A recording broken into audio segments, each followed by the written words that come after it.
कैसे हो दोस्तों। आज की कहानी एक सच्ची घटना है जो नए साल की रात जबीर और मुस्कान के साथ घटी थी। चलिए चलते हैं। यह 31 दिसंबर 2012 की रात थी।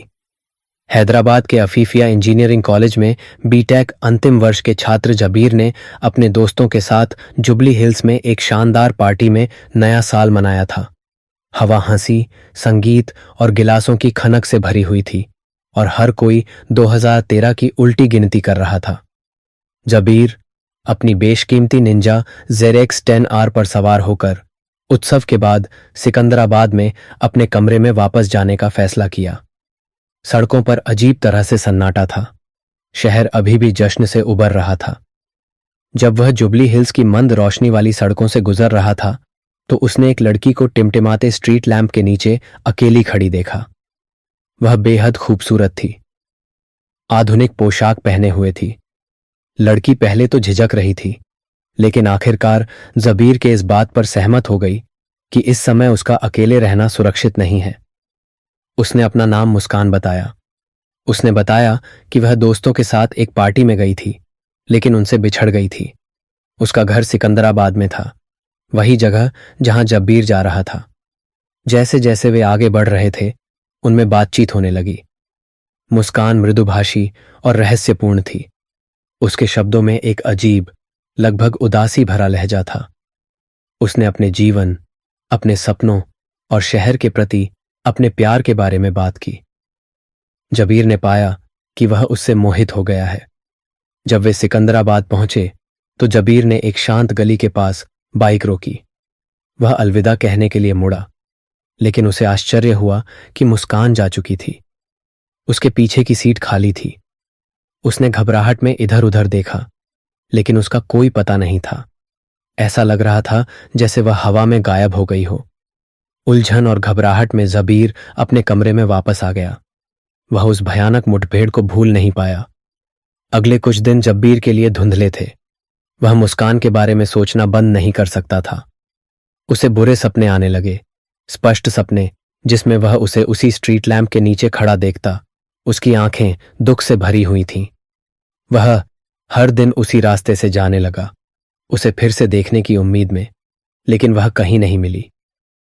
एक साल बीत गया और 31 दिसंबर 2013 को जबीर ने उस जगह पर फिर से जाने का फैसला किया जहां उसने पहली बार मुस्कान से मुलाकात की थी।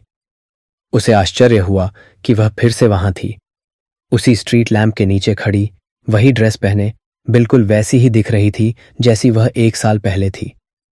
ऐसा लग रहा था जैसे समय उसके लिए रुक गया हो। जबीर उसके पास गया। उसका दिल तेजी से धड़क रहा था। उसने मुस्कुराकर उसका अभिवादन किया जैसे कि कोई समय बीता ही ना हो। इस बार जबीर ने जोर देकर कहा कि वे किसी रेस्तरां में चले। मुस्कान सहमत हो गई और वे पास के एक खाने की दुकान पर चले गए। जब वे रात के खाने पर बातचीत कर रहे थे, जबीर ने कुछ अजीब देखा। दूसरे ग्राहक उसे घूर रहे थे, आपस में फुसफुसा रहे थे। एक वेटर उसके पास आया और बोला, सर, क्या आप ठीक हैं? आप पिछले 1 घंटे से खुद से ही बात कर रहे हैं। जबीर गुस्से में था। तुम क्या बात कर रहे हो? मैं यहां एक लड़की के साथ आया हूं। उसने सुरक्षा फुटेज देखने की मांग की। मैनेजर ने अनिच्छा से उसे रिकॉर्डिंग दिखाई। जबीर को यह देखकर बहुत बुरा लगा कि फुटेज में वह अकेले ही रेस्टोरेंट में घुसता हुआ, अकेले टेबल पर बैठा हुआ और किसी से बात नहीं करता हुआ दिखाई दे रहा था। मुस्कान का कोई पता नहीं था।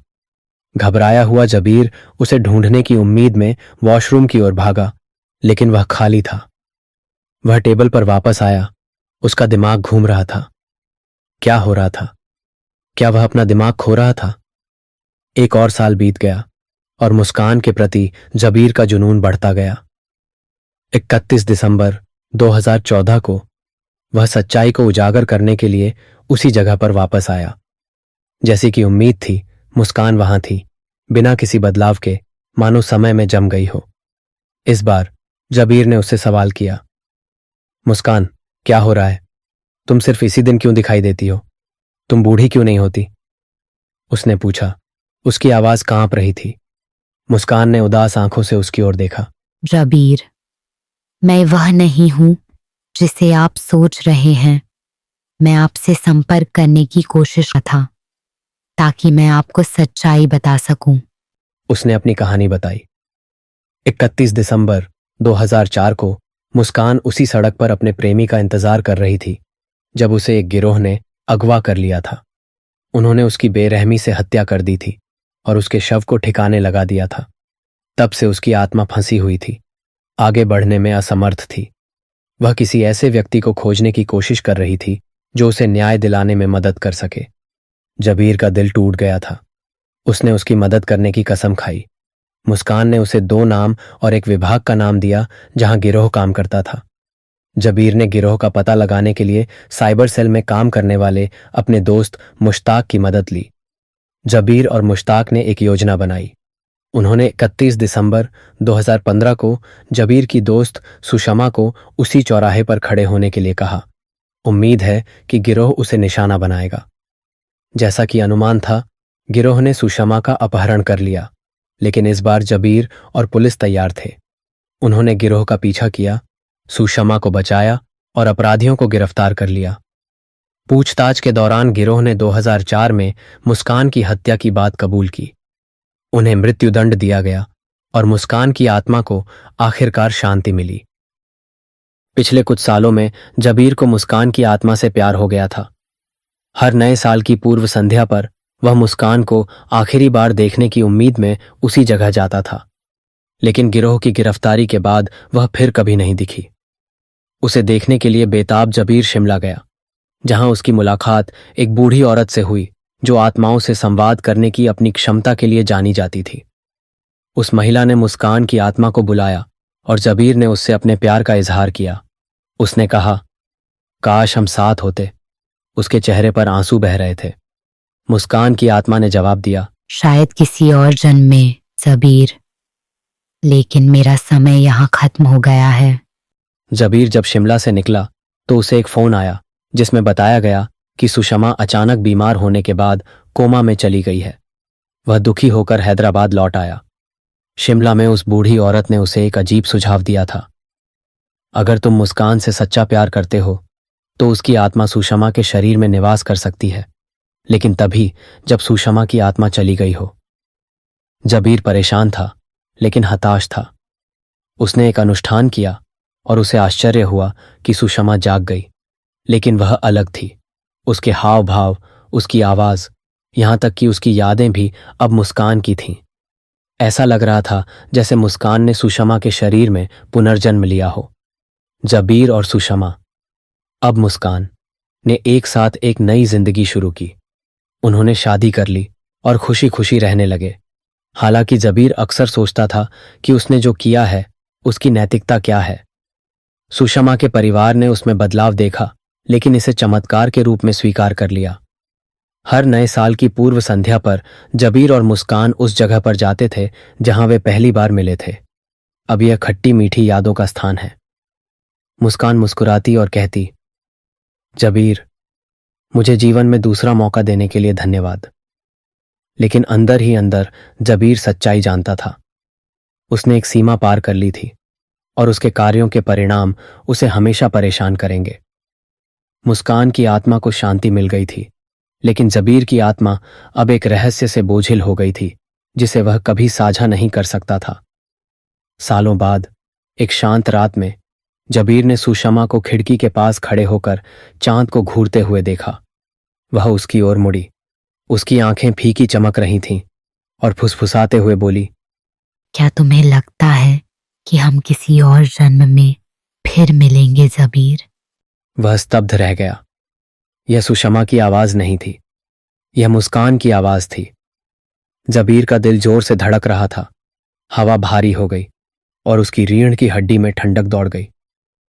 मुस्कान, उसने फुसफुसाया। सुषमा मुस्कान मुस्कुराई। तुमने कभी नहीं पूछा कि मेरा शरीर कहाँ दफनाया गया है? एक अजीब सी ताकत ने जबीर को खिड़की की ओर खींचा। शीशे में प्रतिबिंब उसका अपना नहीं था। यह मुस्कान का चेहरा था, खोखली आंखें और दुखी। मुझे ढूंढो जबीर, उसने फुसफुसाते हुए कहा, और मुझे आजाद करो। जबीर का दिल अभी भी मुस्कान के दिल दहला देने वाले शब्दों से धड़क रहा था। तुमने कभी नहीं पूछा कि मेरा शरीर कहाँ दफनाया गया था? यह सुराग उसे लगातार परेशान कर रहा था। इसे और अधिक अनदेखा करने में असमर्थ उसने हैदराबाद के पुराने कब्रिस्तानों का दौरा करना शुरू कर दिया। पुरानी कब्रों और भूले हुए समाधि लेखों की पंक्तियों के बीच जबीर उस लड़की के अंतिम विश्राम स्थल की तलाश कर रहा था जिसने उसकी आत्मा को इतनी गहराई से जकड़ लिया था। कब्रिस्तान की शांत बड़बड़ाहट में उसे एक बूढ़ा केयरटेकर मिला जिसने मुस्कान की असामयिक मृत्यु की त्रासदी को याद किया। केयरटेकर की आवाज कांप रही थी जब उसने बताया कि कैसे मुस्कान का परिवार दुहक से त्रस्त हो गया था और कैसे एक अभिशाप की अफवाहों ने तब से उन्हें परेशान कर रखा था। केयरटेकर ने संकेत दिया कि एक विशेष पारिवारिक कब्र में जबीर द्वारा मांगे गए उत्तर हो सकते हैं।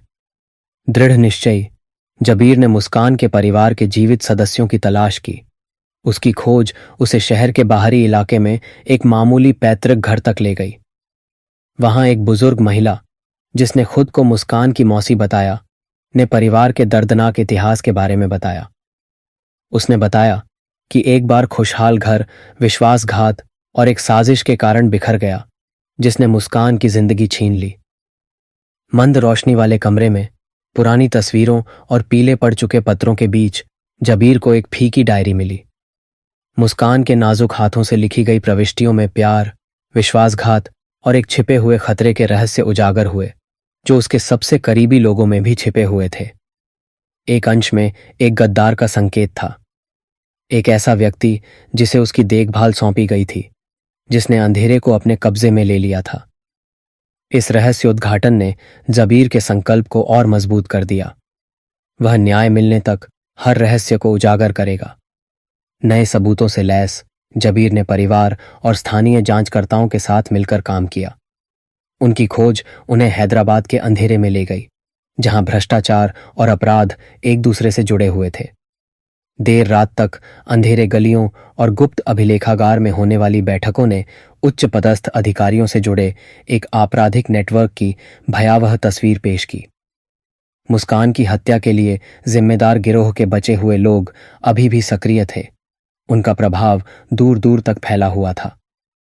हर कदम जबीर को अंधेरे सच के करीब ले जा रहा था, लेकिन साथ ही उसे खतरे में भी डाल रहा था। हर मोड़ पर भूत प्रेत की गड़बड़ी और भयानक घटनाएं उसे याद दिला रही थीं कि मुस्कान की आत्मा उसे देख रही थी, उसे उसके अतीत की भूल भुलैया से बाहर निकालने में मदद कर रही थी।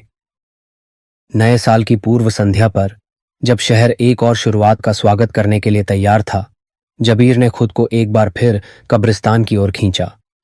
रात प्रत्याशा से भरी हुई थी। एक भूतिया चांद के नीचे हवा दूर से फुसफुसाती आवाज लेकर आई। अचानक कब्रों की खामोश पंक्तियों के बीच एक चमकदार आकृति उभरी, एक आकृति जो निश्चित रूप से मुस्कान थी। उसकी उपस्थिति अभिभूत करने वाली थी। दुख और दृढ़ संकल्प के बीच चमकती आंखों से उसने उसे अपने पास बुलाया। जबीर, उसकी आवाज एक विलाप की तरह गूंजी। मैंने बहुत लंबा इंतजार किया है। मेरी आत्मा अभी भी जीवित लोगों के पापों से बंधी हुई है। उस पल में अतीत और वर्तमान टकरा गए। पुलिस बल के कुछ बहादुर सहयोगियों की मदद से जबीर ने उन्हीं सड़कों पर एक साहसी स्टिंग ऑपरेशन की व्यवस्था की जहां मुस्कान को मारा गया था। बारिश से भीगे टकराव में अपराधी गिरोह के बचे हुए लोग, जो कभी अछूत थे, को घेर लिया गया और उनसे जबरन कबूलनामा करवाया गया। उनके यातनापूर्ण खुलासों ने भ्रष्टाचार के जाल, मुस्कान के घेरे में किसी के द्वारा विश्वासघात और उसके भाग्य को सील करने वाले भयावह समझौते को उजागर किया। जैसे ही अंतिम अपराधी को हथकड़ी में ले जाया गया, मुस्कान का भूतिया रूप और भी उज्जवल हो गया, फिर भी अधिक नाजुक।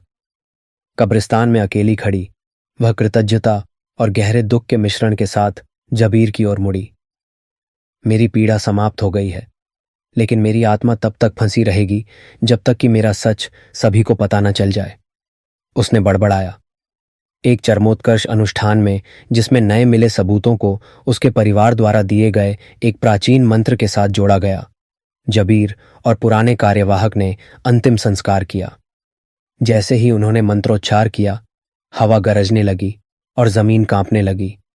एक पल के लिए जीवित और मृत के बीच की सीमाएं धुंधली हो गईं।